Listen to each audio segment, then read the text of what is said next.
How's everyone doing? Today I have a Blu-ray collection update with 5 pickups. And if you've seen any of these movies, definitely let me know what you think of them and let me know which one of these is your favorite. Leave me those comments down below. And there are 3 4K Ultra HDs in here. First up is the Blu-ray for Halloween Ends. I know this is a very divisive film, but so was Halloween Kills. I actually prefer this one over Halloween Kills. Halloween Kills was, it seemed like just a big joke. It reminds me of that Geico commercial where the kind of like parody of the slasher and the kids are running and they said, maybe we should go in that running car and get away. And they're like, no, are you kidding? Let's hide behind those wall of chainsaws. Because everything in there was illogical and, you know, evil dies tonight. How many times did they say that? That movie was a mess. Outside of like the flashback scene and like a kill, like it was just rough to sit through. The score was great too. And then the whole scene in the hospital with the one character, the side character, that whole scene could have been cut out. It really didn't add to the movie at all. And I know, again, this is just I feel like this reminds me of Halloween 3 Season of the Witch. If this was a standalone movie, people would love it. They call it a cult classic. I've been saying that for decades for Season of the Witch. You have to think of that one as a standalone movie. It didn't have Michael Myers in it at all. And this one, I feel like if this was like a different character, not Michael Myers, who wasn't, you know, there was a good portion of the movie where he wasn't really in it. But I feel like people would appreciate it more. And actually, I loved how unique it was in the Corey character. I actually really liked it a lot. The ending, I wanted more from that, though. I didn't really particularly love that. But still, overall, I thought it was one of the better movies in the franchise. To me, this is of like the big 3 slasher franchises, you know, Halloween, Friday the 13th, Nightmare on Elm Street. This is by far the least good of those 3. I think Phantasm and Texas Chainsaw Massacre, they need a little bit. Well, Texas Chainsaw Massacre has come, you know, has gotten a lot more love, but I feel Phantasm needs more love. But yeah, this franchise for me is definitely a big mixed bag. After, you know, the first 2 are excellent, amazing. Third one I love as well, but it doesn't have Michael Myers, and then it just progressively gets worse after that. And I like Rob Zombie, his take. And if it wasn't for his Halloween movies, we wouldn't have the brutality and gore that we do in this trilogy right here, which is now ended with Halloween Ends. Let me know if you like this one or not. Again, I feel like most of the reviews and stuff that I've heard have been bashing it. But I really liked how unique it was. It was an interesting take, something different, something completely different. But I enjoyed it. And after seeing Halloween Kills, this was definitely a step up for me. Again, this is the David Gordon Green, who I feel like a lot of people know him for some of his like more ridiculous comedy movies, Your Highness, Pineapple Express, the stoner comedy kind of stuff. And then he did The Sitter with Jonah Hill, which is a remake of Adventures of Babysitting, which was an all-time favorite of mine. And I was not looking forward to The Sitter, but I thought it was actually pretty fun.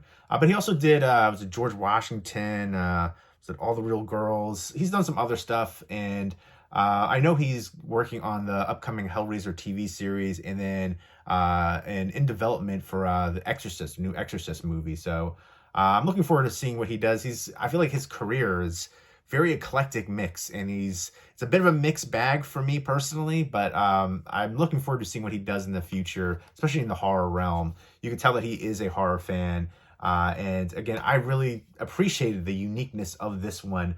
And this one has a really nice embossed slipcover, and you've got some deleted and extended scenes in here, some bonus features and stuff like that.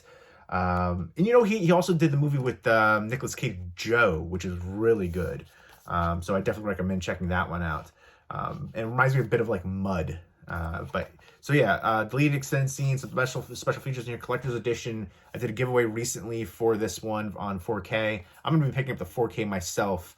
But this was sent to me from Universal for review. I'll be talking about it a little bit more coming up too. Looking forward to revisiting it. And again, I was a fan.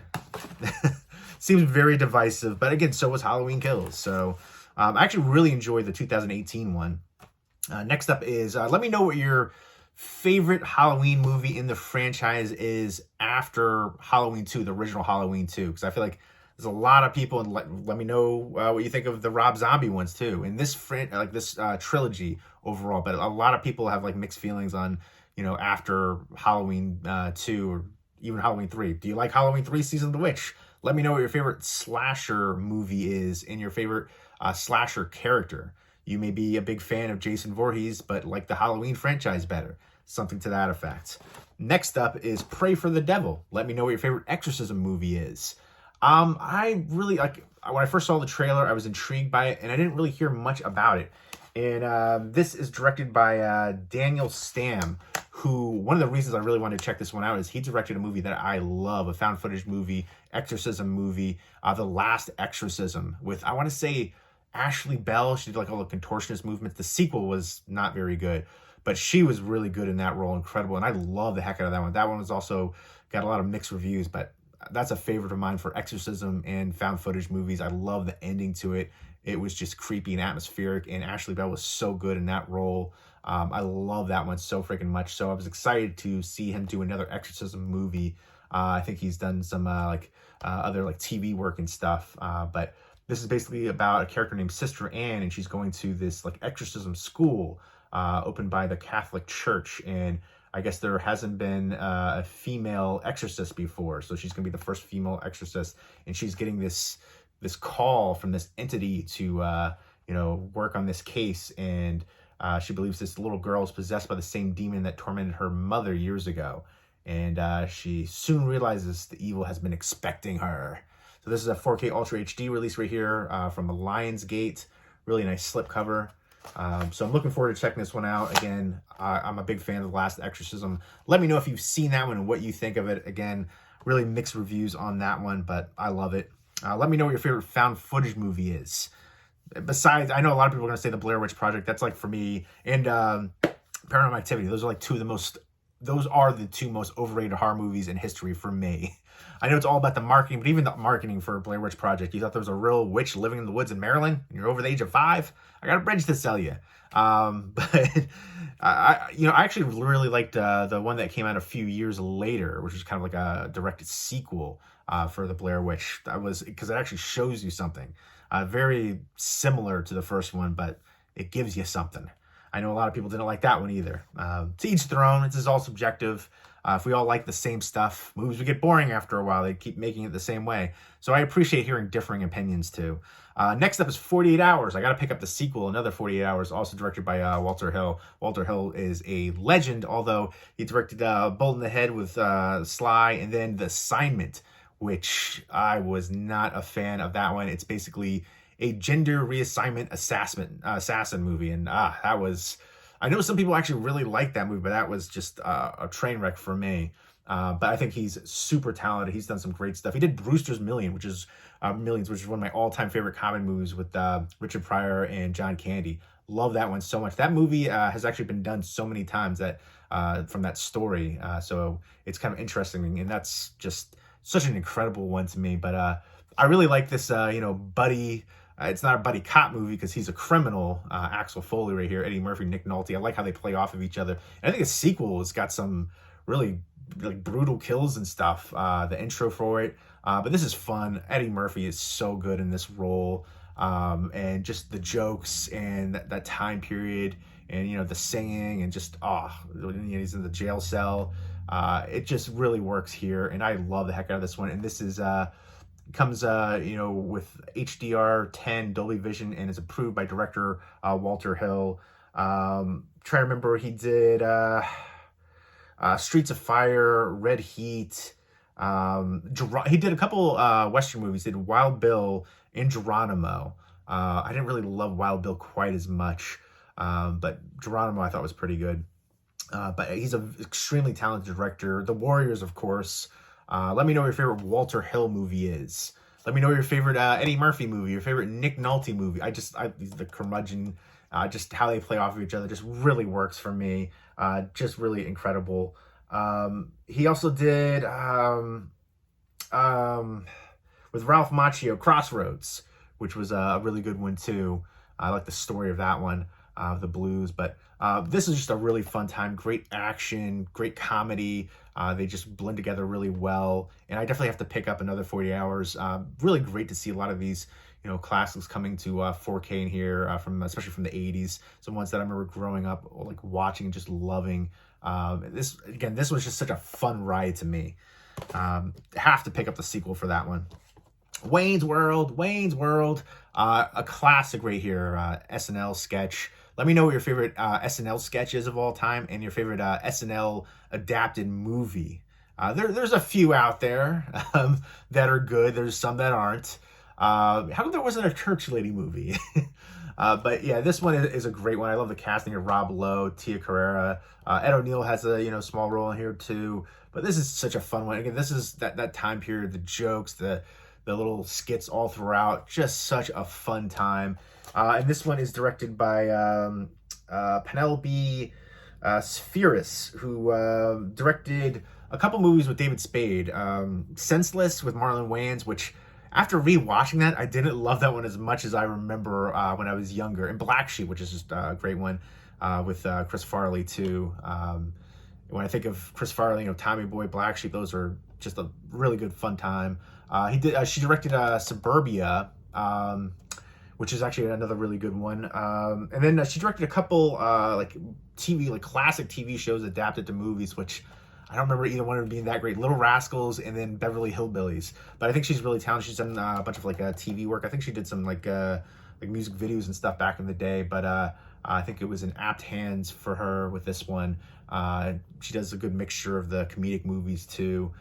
So I thought this really worked well with kind of like some music aspect going on and then the comedy. But this was just another really fun one. I'm really happy to see a lot of these movies getting the 4K treatment. And, you got HDR10, Dolby Vision, the Atmos sound that really wails, swing. Oh, man, this is going to take me back. I'm looking forward to revisiting this one. Classic right here. Again, this just brings me back to, when I was a kid. So fun. Come on, Wayne and Garth. Next up, Silent Night, Deadly Night Collection. Now, it's been a while since I've seen this. I still have the old DVD set for this. I love the new artwork right here. Bill Moseley was in, I want to say, the third one.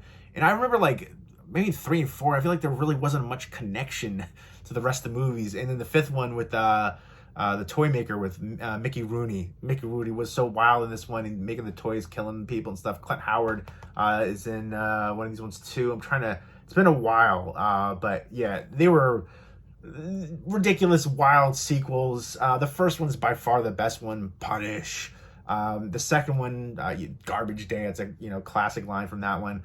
But I'm looking forward to revisiting these. It's been a long time. I remember when that DVD came out, that triple feature DVD, and people were going crazy for it. But and then I remember the original Silent Night, Deadly Night on DVD for a long time was out of print. But really happy to have this from Vestron Video Collector Series. Really happy that they're continuing to release. I remember for a while there was they released a bunch and there was a lull. So I'm definitely happy that they're continuing. This is from Lionsgate. Wayne's World is from both of these. Wayne's World and 48 Hours are from Paramount. Paramount's doing a great job on their releases for their 4Ks. I'm happy to see a lot of their Paramount Presents lines getting now 4K releases too. But Silent Night, Deadly Night Collection, 3 is Better Watch Out, 4 is Initiation, which I think was Witches or Cult or something like that. It's been a while. Silent Night 5, again, The Toy Maker. Really excited to check these ones out again. It's been ages, and there is the back, and then a really nice slipcover for it. And I'll go ahead and show you. It does come with a digital copy, which is nice that in the beginning, their Vestron Video Series didn't come with digital copies, but now they do. And each disc, the same artwork, but each movie is on a separate disc, which I definitely appreciate that in the swing tray. I know there are a lot of times in the past, there's been ones that have been they've all been jammed on the same disc, or maybe 2 are on one disc, something like that. So I really appreciate that they're all on a separate disc like that. And let me know what your favorite Christmas horror movie is. There's been a wave of them coming out in the past few years. Krampus, to me, is definitely up there for one of the best. That was more of a more recent one. I'm definitely looking forward to, for Michael Dougherty, checking out Trick or Treat 2 whenever that finally comes out. But same director there, but for Krampus and Trick or Treat, which is now another classic. Both of those I feel like are classics. Trick or Treat, one of the better, Halloween horror movies and horror anthology movies. But there we go. Silent Night, Deadly Night Collection, Wayne's World, 48 Hours, Pray for the Devil, and then Halloween Ends. The only one I haven't seen is Pray for the Devil, which I will be checking out soon. I'm excited to revisit all of these, especially Wayne's World and 48 Hours. in 4K, and then revisit. Like, these have been such a long time. I just have like kind of like vague memory. I remember like Mickey Rooney. I remember actually really liking Silent Night, Deadly Night 5 when I was younger, and just how crazy it was, and Mickey Rooney in there. I think it was like my favorite after like you know, even the first one, the first one, and then I'd say Silent Night, Deadly Night 5. But there we go. Let me know if you've seen any of these ones, what you think of them, and which one is your favorite. Leave me those comments down below, and I hope everybody's doing well. Take care.